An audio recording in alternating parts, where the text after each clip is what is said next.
কাৰণ এইখন এখন শান্তিৰ অসম আৰু আমাৰ কোৰাণ শৰীফতো এটা কথা আছে, তুমি যি দেশত থাকা সেই দেশৰ নিয়ম নীতি মানি চলিব লাগে। এইবোৰ সংগঠনৰ ব্যক্তিসকল এক নম্বৰ কথা নিশ্চয়কৈ সাম্প্ৰদায়িক। মৌলবাদী চিন্তা চৰ্চা দি মানুহবিলাকক বিভ্ৰান্তি কৰাৰ পৰা তেখেতসকলে বিৰত থাকক। মুছলমান ৰাইজে দেৰিকে হ'লেও ইয়াৰ প্ৰভাৱটো ভাল প্ৰভাৱ পাব। এতিয়া হয়তো মানুহ ভাবিছে যে মুখ্যমন্ত্ৰী কৰা কামবিলাক মুছলমান বিৰোধী হৈছে। এক সমাজখন উন্নয়নকামী সমাজৰ কাৰণে ৰাজ্য চৰকাৰে এইটো এটা উন্নয়নশীল সিদ্ধান্ত লৈছে। নমস্কাৰ, ৰিপাব্লিক এনিলৈ সকলোকে স্বাগতম জনাইছো। মই চম্পক মেধি। বৰ্তমান সময়ত ৰাজ্যত শেহতীয়াভাৱে দেখিবলৈ পোৱা গৈছে কাজী প্ৰথাৰ যি বিলুপ্তকৰণ ঘটাইছিল মুখ্যমন্ত্ৰী হিমন্ত বিশ্ব শৰ্মা, আৰু তাৰ পিছত বিভিন্ন ধৰণে ইতিমধ্যে প্ৰতিক্ৰিয়া ব্যক্ত কৰিছে। আৰু এই মুহূৰ্তত মোৰ সৈতে উপস্থিত আছে অসম গৰিয়া পৰিষদৰ নেতৃত্ব। আমি তেখেতসকলৰ সৈতে কথা পাতিবলৈ চেষ্টা কৰিম, তেখেতসকলে কি কয় কাজী প্ৰথাৰ বিলুপ্তকৰণ সম্পৰ্কে। আমি প্ৰথমে অসম গৰিয়া পৰিষদৰ সভাপতি আব্দুল হামিদ ডাঙৰীয়া আছে, আমি তেখেতক কাষলৈকে যাব বিচাৰিছো। কাজী প্ৰথা ইতিমধ্যে মুখ্যমন্ত্ৰী হিমন্ত বিশ্ব শৰ্মাৰ নিৰ্দেশত বিলুপ্তকৰণ কৰা হৈছে। কাজী প্ৰথাৰ পিছত সেই বিলুপ্তকৰণ কৰাৰ পিছত ইতিমধ্যে বিভিন্ন ধৰণৰ প্ৰতিক্ৰিয়া মন্তব্য ব্যক্ত কৰিছে বিভিন্ন দল সংগঠনে। অসম গৰিয়া পৰিষদৰ তৰফৰ পৰা কেনেকুৱা ধৰণৰ মতামত? আমি অসম চৰকাৰৰ যিদিনা কেবিনেটৰ সিদ্ধান্ত হৈছিলে সেইদিনা আমি এই বিষয়টো আদৰণি জনাইছোঁ। এই কাজী পথ বিলুপ্তিকৰণে আমাৰ অসমীয়া সমাজক সুৰক্ষিত কৰিব। অসমৰ যিখিনি মুছলিম মহিলা আছে, মুছলিম মহিলাখিনি স্বাধীনতা লাভ কৰিলে, কাৰণ অতদিনে এই কাজী প্ৰথাৰ জৰিয়তে দি আমাৰ বিয়াৰ ক্ষেত্ৰত বিশেষকৈ মানে ধৰি লওক বয়স কম হ'লেও মানে ক'ৰবাৰ পৰা চাৰ্টিফিকেট আনি কাজীবিলাকে বিয়া কৰা তেনেকুৱা ৰেকৰ্ড আমি বহুত প্ৰমাণ পাইছোঁ। সেইকাৰণে আমাৰ সমাজত বাল্য বিবাহ বহু বিবাহ ৰোধ কৰাৰ এইটো মূল ফৰ্মুলা। এইটো অৱশ্যে আজিৰ পৰাই প্ৰায় 20-25 বছৰ আগত হ'ব লাগিছিলে। এই কাজী প্ৰথাটো আজিৰ পৰা 20-25 বছৰ আগতে মানে বিলুপ্তি হ'ব লাগিছিল। গতিকে এইটো বিলুপ্তি নোহোৱাৰ কাৰণে আমাৰ সমাজ ব্যৱস্থাত বহুত ধৰণৰ খেলি মেলি হৈছে। মানে জনসংখ্যা বৃদ্ধিকে আদি কৰি বাল্য বিবাহ বহু বিবাহ তেনেকুৱা ধৰণৰ কুসংস্কাৰে আমাক চানি ধৰিছে। সেইকাৰণে এই প্ৰথাটোৰ জৰিয়তে দি আমাৰ সমাজ ব্যৱস্থাত আমি যি অসমৰ যি বিভিন্ন জাতি জনগোষ্ঠীৰ লগত আমি সন্মান সহকাৰে জীয়াই থকাৰ এটা সুযোগ পাওঁ। বিভিন্ন ধৰণৰ দল সংগঠনে ইতিমধ্যে মতামত ব্যক্ত কৰিছে যে কাজী প্ৰথা বিলুপ্তকৰণ পিছত মুছলমান লোকসকলৰ বাবে কিছু খামখেয়ালিৰ সৃষ্টি হ'ব বুলি উল্লেখ কৰিছে।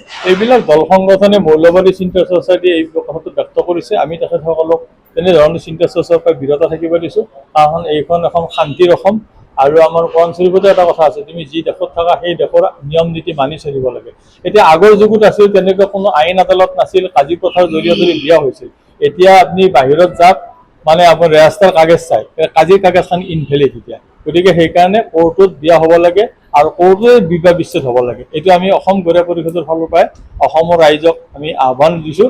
মুখ্যমন্ত্ৰী ডাঙৰীয়াই যিটো আহ্বান দিছে সেই আহ্বানৰ প্ৰতি সকলোৱে সঁহাৰি যোগাব লাগে। আৰু যিবিলাক দল সংগঠনে ইয়াতে প্ৰতিক্ৰিয়া দিছে, আমি গম পাইছোঁ যে শেহতীয়াভাৱে উজনি অসম মুছলিম কল্যাণ পৰিষদৰ নেতৃত্বত দিছপুৰ কপৰো হুংকাৰ দিছে। গতিকে এইবিলাকৰ ক্ষেত্ৰত আমি উজনি অসম মুছলিম কল্যাণ কাৰ্যকৰী সভাপতিক ক'ব বিচাৰোঁ যে এনেধৰণৰ মানে মৌলবাদী চিন্তা চৰ্চা দি মানুহবিলাকক বিভ্ৰান্তি কৰাৰ পৰা তেখেতসকলে বিৰত থাকক। সমাজ ব্যৱস্থাত এই বিষয়টো মানাৰ কাৰণে সজাগতা সভা পাতক। আপোনালোকৰ যিহেতু এই কাজী প্ৰথা বিলুপ্তকৰণ কৰাৰ ক্ষেত্ৰত মুখ্যমন্ত্ৰী ডক্টৰ হিমন্ত বিশ্ব শৰ্মাৰ বিশেষভাৱে তৎপৰতা আছে, কি ক'ব মুখ্যমন্ত্ৰী? সেইকাৰণে আমি মুখ্যমন্ত্ৰীক ৰাজনৈতিক জীৱনত তেখেতে যিটো দক্ষ পদক্ষেপ লৈছে, এইটো পূৰ্বৰ মুখ্যমন্ত্ৰীবিলাকে এনেধৰণৰ বিষয় কোনো ভবাই নাছিলে। কিন্তু বৰ্তমানৰ মুখ্যমন্ত্ৰী এতিয়ালৈকে যিকেইটা ধৰি লওক ড্ৰাগছ বিৰোধী অভিযানকে আদি কৰি তালাক, কাজী প্ৰথা, এই কৰা কামবিলাকৰ ক্ষেত্ৰত আজি মুছলমান ৰাইজে দেৰিকে হ'লেও ইয়াৰ প্ৰভাৱটো ভাল প্ৰভাৱ পাব। তেতিয়া ৰাইজে বুজি পাব সঁচাকৈ মুখ্যমন্ত্ৰীৰ লোৱা পদক্ষেপবিলাক আমাৰ উঠি অহা প্ৰজন্মৰ কাৰণে, আমাৰ উঠি অহা প্ৰজন্মৰ উজ্জ্বল ভৱিষ্যতৰ কাৰণেহে এইবিলাক প্ৰথাই ভৱিষ্যতে কাম দিব, 10 বছৰৰ পিছত, 20 বছৰৰ পিছত। এতিয়া হয়তো মানুহ ভাবিছে যে মুখ্যমন্ত্ৰী কৰা কামবিলাক মুছলমান বিৰোধী হৈছে, কিন্তু আমি অসম গৰিয়া পৰিষদে সেইটো আমি বিবেচনা নকৰোঁ। আমি মুখ্যমন্ত্ৰী যি সিদ্ধান্ত লৈছে, ড্ৰাগছ বিৰোধী অভিযান, বাল্য বিবাহ বহু বিবাহ, তালাক, এইবিলাক মানে কাজী প্ৰথাৰ জৰিয়তে এইবিলাক হৈ আছিলে। কাজী প্ৰথা বিলুপ্তি হোৱাৰ লগে লগে এটা ছিষ্টেমত বস্তুবিলাকে যাব। আইনগত হিচাপে আমি যি ভাৰতীয় আইন মানি চলাটো আমাৰ মুছলমান ৰাইজৰ প্ৰতি আমি আহ্বান দিছোঁ। ধন্যবাদ জ্ঞাপন কৰিছোঁ আপোনাক। অসম গৰিয়া পৰিষদৰ আন এগৰাকী নেতৃত্ব আছে, আমি তেখেতক সকলোকে যাব বিচাৰিছোঁ। কাজী প্ৰথা বন্ধ কৰা হৈছে, কি ক'ব আপুনি? অতি মংগলজনক অসমৰ মুছলমান সমাজৰ কাৰণে এই কাজী পদ বিলুপ্তিকৰণৰ খবৰটো এটা অতি সুখৰ খবৰ আৰু এই কাজী পদ বিলুপ্তিকৰণৰ ফলত আমাৰ অসমৰ মুছলিম পৰিয়ালবোৰত যথেষ্ট শান্তি আহিব, কিছু গাৰ্হস্থ্য কণ্ডল কমিব, হত্যা হিংসা কমিব, বাল্য বিবাহ কমিব। এক সমাজখন উন্নয়নকামী সমাজৰ কাৰণে ৰাজ্য চৰকাৰে এইটো এটা উন্নয়নকামী উন্নয়নশীল সিদ্ধান্ত লৈছে আৰু এই সিদ্ধান্তটোৰ মানে আমি এই ক্ষেত্ৰতে আচৰিত মানিছোঁ যে বিজেপি চৰকাৰৰ মুখ্যমন্ত্ৰী ডক্টৰ হিমন্ত বিশ্ব শৰ্মা ডাঙৰীয়াই অসমৰ মাইনৰিটি সমাজক পৰিষ্কাৰ কৰাৰ কাৰণে উন্নয়নশীল কৰিবৰ কাৰণে যিবোৰ পদক্ষেপ লৈছে এই পদক্ষেপটো কিন্তু হিষ্টৰিকেল, অত্যন্ত মূল্যৱান, সাহসী। ইমান সৎ সাহস দি মানে পূৰ্বৰ চৰকাৰবোৰে কোনো এই কামবোৰ কৰিব পৰা নাছিল ৰাজনৈতিক হেঁচাত, ভোট বেংকৰ স্বাৰ্থত। এইটো ডক্টৰ হিমন্ত বিশ্ব শৰ্মা ডাঙৰীয়াই যিবোৰ এইবোৰ কাজী পদ বিলুপ্তি কৰিছে এইটো নিশ্চয়কৈ তেওঁ ৰাজনীতিৰ ঊৰ্ধত যে অসমৰ মুছলমানৰ ভোট লাভ কৰিম বুলি ভাবি পেলাই এই সিদ্ধান্ত লোৱা নাই। তাৰমানে ৰাজনীতিৰ ঊৰ্ধত তেওঁ সঁচা অৰ্থত অসমৰ মুছলমানৰ প্ৰতি সেৱা আগবঢ়োৱাৰ উদ্দেশ্যে তেওঁ এনেকুৱা ধৰণৰ তেওঁৰ নেতৃত্বত সিদ্ধান্ত হৈছে।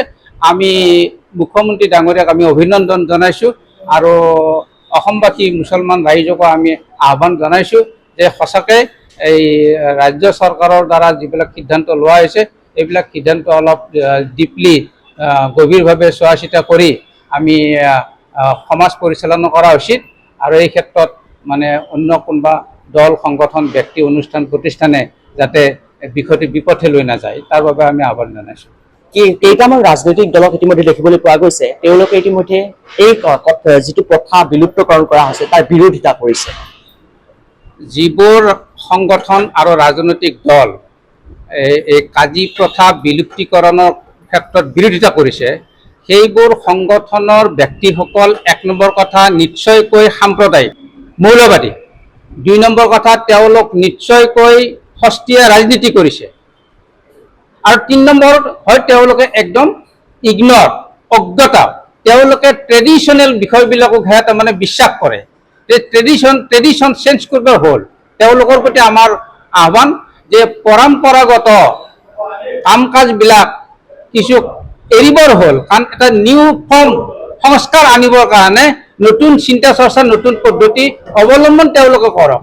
আনকি আমি উজনি অসম মুছলিম কল্যাণ পৰিষদৰ মানে সংগঠনটোৰ প্ৰতিও আমি আজি সাংবাদিকমেলতে আহ্বান জনাইছোঁ যে কাজী প্ৰথা বাহাল ৰাখিবৰ কাৰণে গুৱাহাটী কপোৱাতকৈ আপোনাৰ সুপ্ৰিম কোৰ্টলৈকে যোৱাতকৈ তেওঁ ভাৰতবৰ্ষৰ মুছলমানে ভাৰতৰ আইন ব্যৱস্থাৰ প্ৰতি আনুগত্য প্ৰকাশ কৰক, এই বুলি তেওঁ মুছলমানসকলক সজাগতাৰ মানে নেতৃত্বহে দিয়া উচিত। তেওঁ এইটো সুপ্ৰিম কোৰ্টত যোৱাৰ প্ৰয়োজন নাই, কাৰণ এইটো ঠিক কাজী প্ৰথা বিলুপ্তিকৰণৰ কাৰণে কোনো 5 পইচাৰো তাৰমানে ক্ষতি নহয় মুছলমান সমাজৰ। আৰু এইটো স্পষ্ট কৰি দিব বিচাৰিছোঁ কাজী পদটো আমাৰ এটা অসমৰ মুছলমানৰ, অসমৰ বুলি নহয় মুছলমান সমাজৰ এটা ধৰ্মীয় পদ নহয়, এটা ইছলাম ধৰ্মীয় পদ নহয়, যিটোত নেকি আমাৰ ধৰ্মীয় আৱেগ জড়িত হৈ আছে। একদম তেওঁ এটা কাজী পদটো এটা প্ৰফেশ্যন। গতিকে এই বিষয়টোক লৈ আমি ইমান চিন্তান্বিত হোৱা নাই, কাৰণ আমাৰ বিকল্প সুন্দৰ ব্যৱস্থা আছে। মানে আমি we may go to court, আমি কোৰ্টত যাব পাৰোঁ আৰু কোৰ্টৰ জৰিয়তে বিয়া হ'লে ছোৱালীজনীয়ে কিমান নিৰাপত্তা অনুভৱ কৰিব, দাম্পত্য জীৱন কিমান সুখৰ হ'ব, তেওঁলোক আশ্বস্ত হ'ব যে মই কোৰ্টত বিয়া পাতিছোঁ, মোক একো কৰিব নোৱাৰে বুলি। তালাকৰ সংখ্যা কমি যাব, গৃহকণ্ডলৰ সংখ্যা কমি যাব, আপোনাৰ বাল্য বিবাহ ৰোধৰ লগে লগে ছোৱালীজনীয়ে আৰু 2 বছৰ পঢ়িবলৈ সুযোগ পাব, শিক্ষিত সমাজ সৃষ্টি হ'ব। এইটো কাজী প্ৰথা বিলুপ্তিকৰণে ইমানেই আনন্দিত কৰিছে, ইমানে মানে এটা সুপথ, এটা সুগম পথ নিৰ্মাণ হৈছে মুছলমানৰ কাৰণে, কিন্তু তাকে আকৌ মানে উভতাই ধৰিছে কিছুমান মৌলবাদী, সাম্প্ৰদায়িক, সস্তীয়া ৰাজনীতি কৰা ৰাজনীতিবিদে, আৰু যাৰ নিজস্ব কোনো মানে পৰিপক্কতা নাই, অপৰিপক্ক কমেণ্ট পাছ কৰি আছে তেওঁলোক আমি সমাজ সংস্কৰণ, সমাজৰ শান্তি আৰু উন্নয়নৰ স্বাৰ্থত তেওঁলোকে সংযম ৰাখি অন্তত এই ক্ষেত্ৰত বক্তব্য দিয়াৰ কাৰণে আমি ইতিমধ্যে আহ্বান জনাইছোঁ। আজিও আমি তেওঁলোকক আহ্বান জনাইছোঁ। আপোনাক আন এটা প্ৰসংগ সুধিব বিচাৰিছোঁ যে কিছুদিন পূৰ্বে দেখিবলৈ পোৱা গৈছিল উজনি অসমলৈ মিয়া ইতিমধ্যে যাব দিয়া হোৱা নাছিল, সেই সম্পৰ্কে ইতিমধ্যে শৃংখল চলিহা যিগৰাকী চৰ্চাত আছে ব্যক্তি, শৃংখল চলিহাৰ সৈতে 30 জনগোষ্ঠী ইতিমধ্যে হুংকাৰ প্ৰদান কৰিছিল। শেহতীয়াভাৱে সোণাপুৰৰ যি উচ্ছেদ আৰু সেই উচ্ছেদ হোৱাৰ পিছত বিভিন্ন ৰাজনৈতিক দলে সেই উচ্ছেদস্থলীত প্ৰৱেশ কৰিবৰ বাবে চেষ্টা কৰিছিল, কিন্তু বিভিন্ন দল সংগঠনে ডিমৰীয়াৰ পৰা তেওঁলোকক উভতাই পঠাইছিল। এই সম্পৰ্কে অসম গৰিয়া পৰিষদৰ কি প্ৰতিক্ৰিয়া? এক নম্বৰ কথা, উজনি অসমৰ পৰাই যিটো উজনি অসমৰ পৰা মিয়া খেদা নহয়, উজনি অসমত মিয়া প্ৰৱেশত বাধা দিয়া এটা অভিযান চলিছে বুলি আপোনালোকে কৈছে। এইটো উজনি অসমৰ মানুহৰ থলুৱা মানুহৰ এইটো একমাত্ৰ অনুভৱ। তেওঁলোকৰ যদি কিবা মানে অসুবিধা আহে, ঘা ফুৰা হয়, কেতিয়াবা আমাকো দৰঙৰ মানুহকো তেওঁলোকে প্ৰৱেশ বন্ধ কৰি দিব পাৰে, এনেকুৱা এটা চেণ্টিমেণ্ট ক্ৰিয়েট হৈ যাব পাৰে। এই ক্ষেত্ৰত আমি বিশেষ আৰু ক'ব নোৱাৰিম। এইটো উজনি অসমৰ স্থানীয় লোকসকলৰ এক অনুভৱ, তেওঁলোকৰ কিবা অধিকাৰ অস্তিত্ব, তেওঁলোকৰ কিবা ক্ষতি হ'ব বুলি ভাবিছে। কিন্তু এইটো ঠিক, এনেকুৱা আন্দোলনৰ নামত, গণতান্ত্ৰিক আন্দোলনৰ নামত কোনো যাতে আতিশায্যৰ বলি নহয়, এটা সমাজত যাতে বিশৃংখল নাহে, এইটো ক্ষেত্ৰতহে আমি তেওঁলোকক আহ্বান জনাব বিচাৰিছোঁ যে শৃংখলাবদ্ধভাৱে দাবী থাকে মানুহৰ। মোৰ ঘৰতো মোৰ কেম্পাছৰ ভিতৰত কোনোবা এজন মানুহ আহিব নোৱাৰা মোৰ এটা দাবী আছে, কিন্তু মানুহজন আহিলে বুলি যে তেওঁক আমি গতিয়াই দিম এইটো নহয়।